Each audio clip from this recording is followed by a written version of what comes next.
당뇨병이라는 질환의 의미가 소변으로 당이 빠져나가는 병이라는 것을 여러 번 설명드렸죠.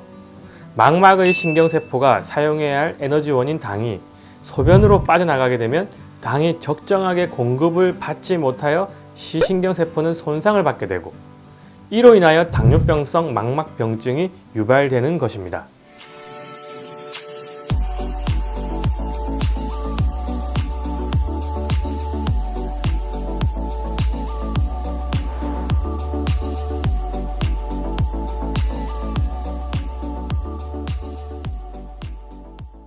안녕하세요.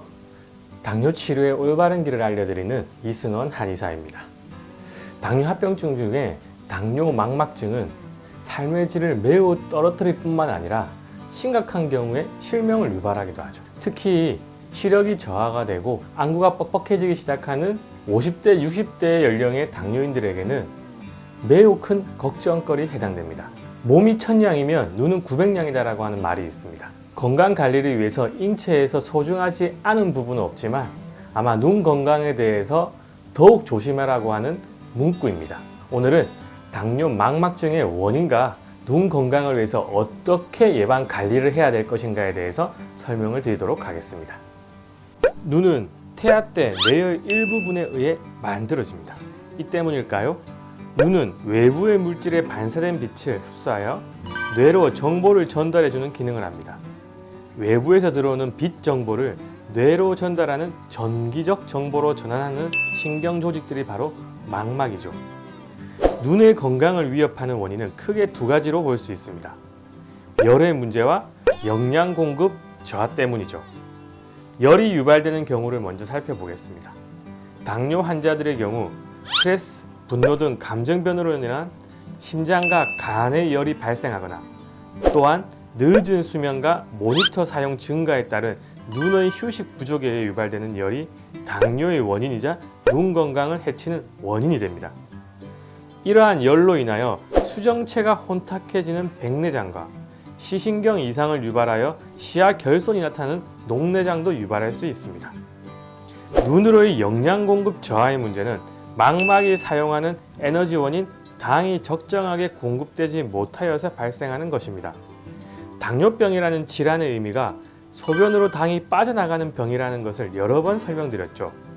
망막의 신경세포가 사용해야 할 에너지원인 당이 소변으로 빠져나가게 되면 당이 적정하게 공급을 받지 못하여 시신경세포는 손상을 받게 되고, 이로 인하여 당뇨병성 망막병증이 유발되는 것입니다.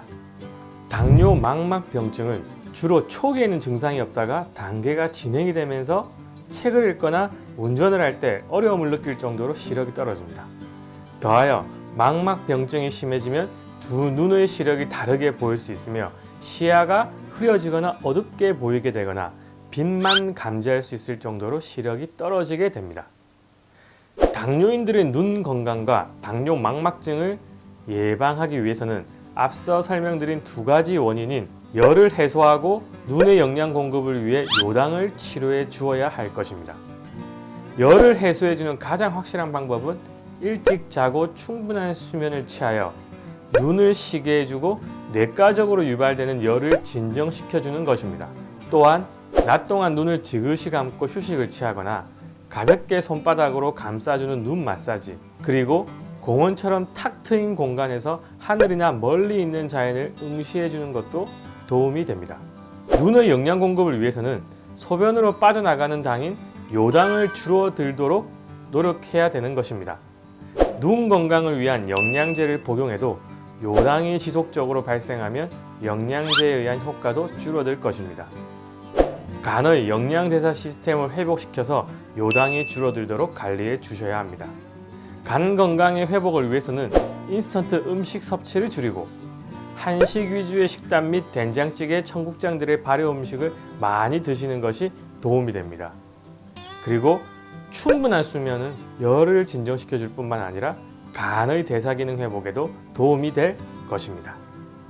오늘은 당뇨인들의 눈 건강과 당뇨 망막증의 원인 그리고 예방 방법에 대해서 설명을 드렸습니다. 단기간에 혈당만을 내리는 방법이 눈 건강을 위한 올바른 치료가 아닙니다. 앞서 설명드린 당뇨병의 원인 중에 어떤 것에 해당되는지를 한번 돌아보시고 나의 원인에 맞는 정확한 치료를 하시는 것이 당뇨 치료의 올바른 길입니다. 감사합니다.